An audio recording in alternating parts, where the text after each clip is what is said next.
Hey guys, it's Supa here. So today we're going to be doing a tier list for the limited time heroes in the game. And I decided to do this because of this banner that we've had, which just released today actually. And it allows you to select a limited time hero of choice. And this has resulted in a lot of people on the Discord asking which characters they should get, and especially at which exclusives. So today I'll be covering how I feel about all these characters and the tiers that I'll put them at, and let's get right into it.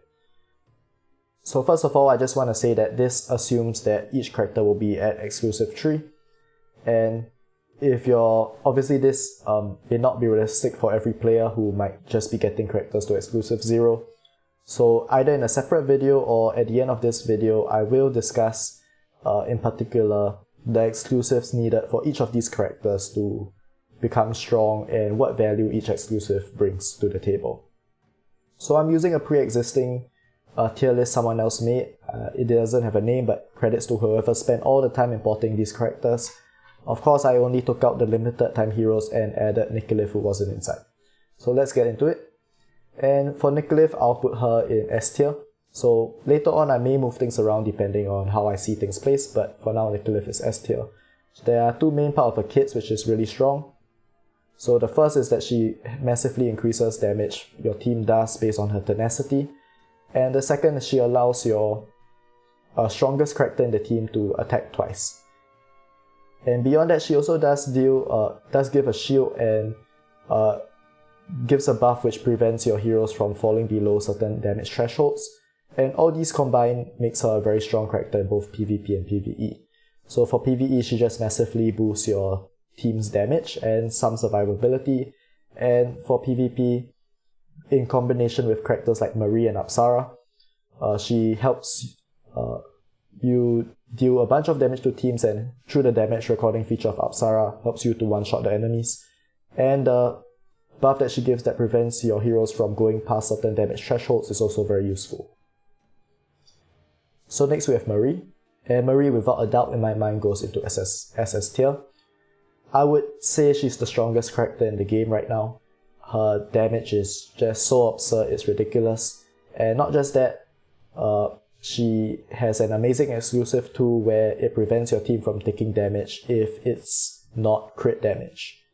And the reason why I'll put her as the best character in the game, even though some players may argue that it could be Murong Jing or Giselle, is that I think Marie is the least replaceable character in the game. And what that means is that if you do not have Marie, there's not really any other options you can use to replace what she does. So like I said, her exclusive tool where you take no damage except for crit damage is just so ridiculously strong that if you face a Marie in Arena, you basically cannot beat her unless you have your own Marie. And she also does an incredible amount of damage, as I've said, notably resonance direct damage. And this is really important in some of the newer contents like Demon Conquest. And I feel that there are some bosses where without Marie, you are not going to be able to hit the damage requirements to get the rewards. So next we have Giselle. Giselle also belongs in SS tier. And like I said, depending on how you feel about the game or certain situations, either one of these characters could be the best character in the game. And Giselle does a whole bunch of damage and basically does everything in her kit. So let me pull up the game and let's just take a look at her kit together. And she's just so extremely versatile. So the main things I want to point out is that she on her own does a whole bunch of damage. But not just that, she, especially at her exclusive 3, she has a guaranteed chance to give attack down 2 and cold 2 to the enemy heroes. And what this does is it massively reduces the damage done by the opponents. So this makes content such as dungeon level 40 or various bosses in the game do a whole bunch less damage, so it makes them much weaker. And similarly in PvP, it makes the enemy teams much weaker. And beyond that, she does also a bunch of CC. She does stun onto enemy heroes, and because of her exclusive one where it converts her mastery into effect hit, her effect hit is usually very high and there's a very high chance of stunning the enemy team. So a very versatile character all around and just very strong. Next we have Sun Wukong.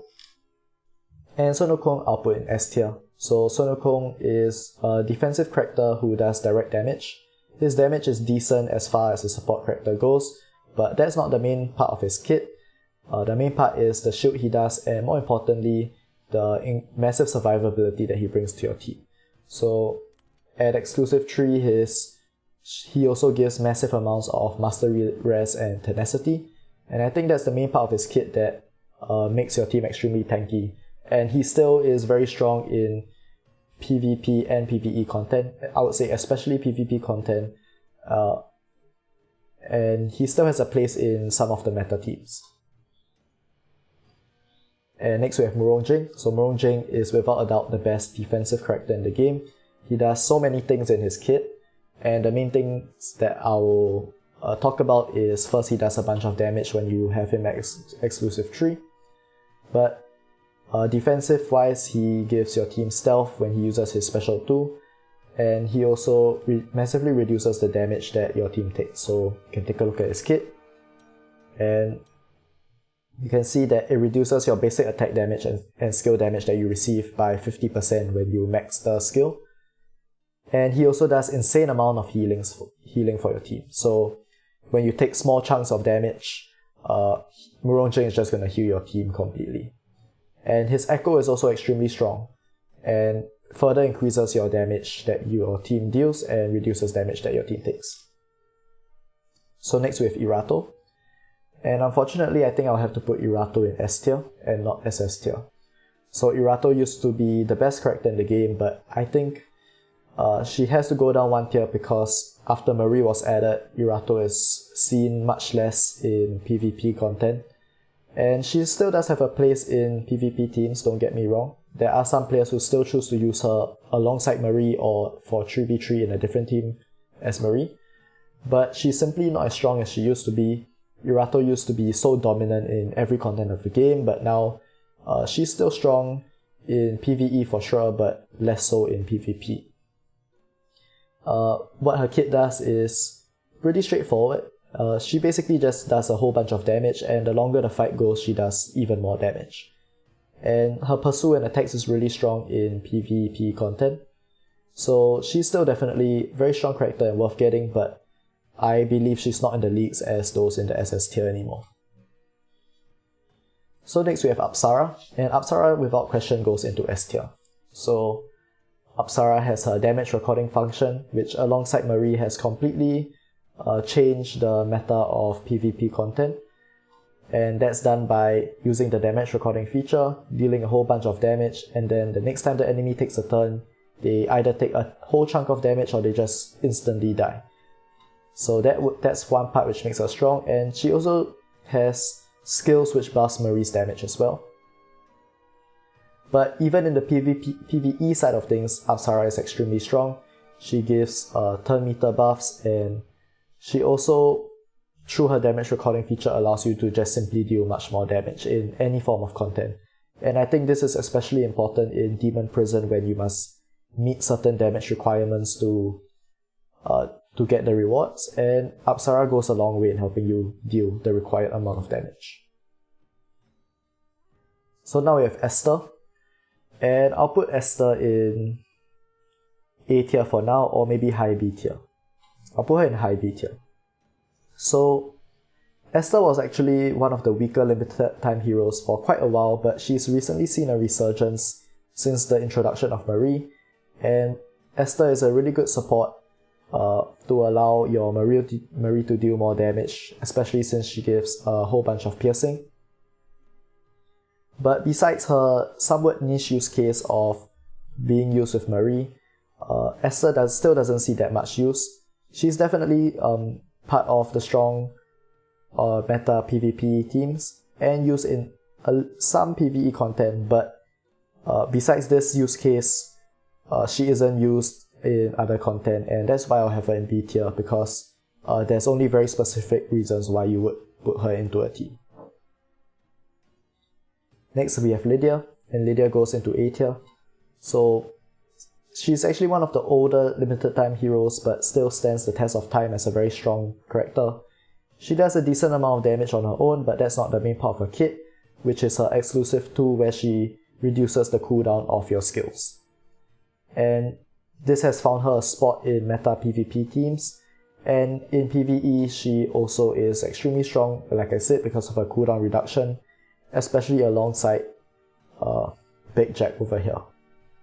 So I'll say these two go together because they share a somewhat similar role as just very strong supporters for your team and helping to enable your team deal massive amounts of damage. So for Big Jack, what he does is he gives speed up 2, turn meter increase, which are both extremely important buffs to have. And most importantly, he has the Spotlight buff, which allows a character of choice to act a second time whenever Big Jack has a turn.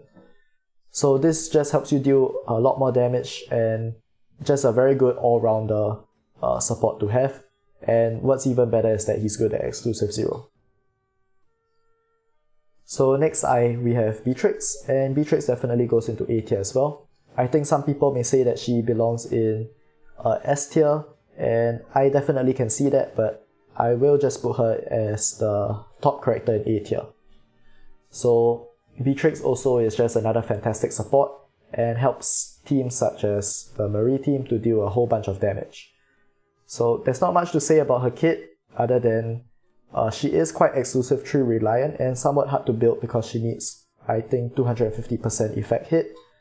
But when you have all the tools working together, which would be a team like Apsara, Marie, and Beatrix, you're gonna see that Beatrix will enable your Marie to deal so much more damage. And she's really just a fantastic support character to have all around.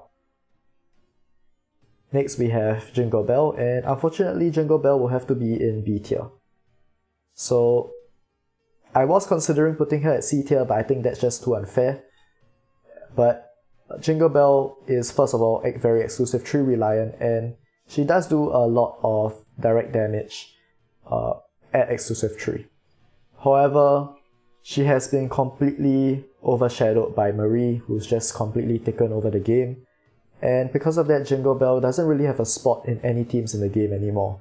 And you will only really use her if you do not have Marie. And this will only apply to older players who already have her at exclusive tree, because if you are a new player and had to choose between one of these two characters, you would always be choosing Marie. First of all, like I said, Jingle Bell needs exclusive tree, whereas when we are solely focusing on dealing damage, Marie only really needs exclusive 1. And of course, at exclusive 2, Marie just becomes a whole different animal with her PvP buffs. So Jingle Bell has just fallen out of the meta because she's been replaced by someone much stronger, and that's why she's in B tier. Next we have Santa, and Santa might belong in A tier or B tier, so I'm gonna put him in B tier, and I would say this isn't really representative of how good he is. So I put him in B tier because as you approach the later stages of the game, when you approach the end game and you become really strong, Santa kind of loses his spot in different teams and you're going to have much better options to use. However, in the beginner and even to middle to slightly later stages of the game, Santa is just such a versatile character that he can be used almost anywhere.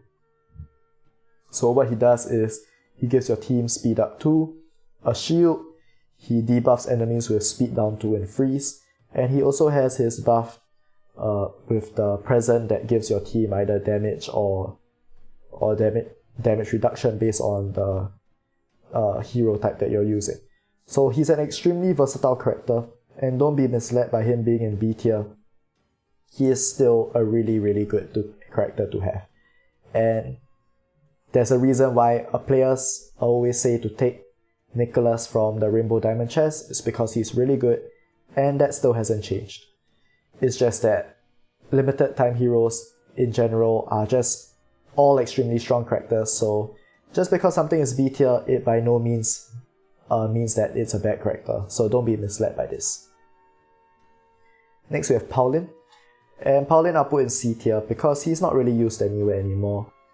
He's a very straightforward character, and the main part about his kit is that he can cleanse your team of CC effects, and he also gives your team a lot of defense and tenacity.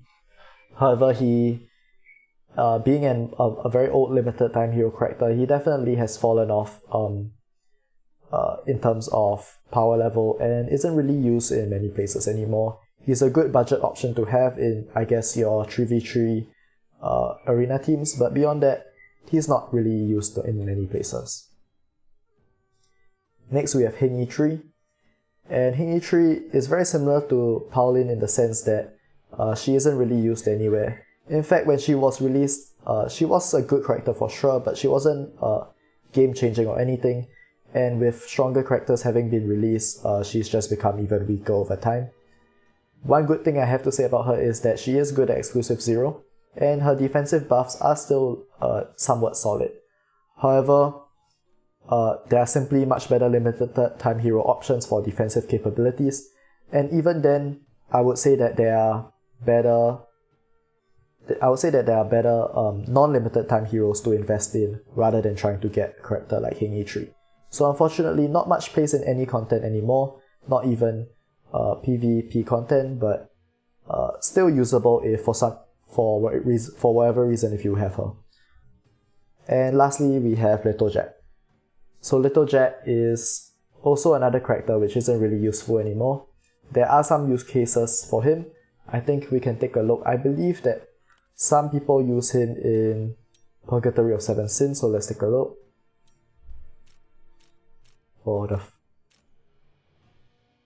So actually he's not used anymore. I do remember him being used in some content somewhere. Maybe Planar Rifts.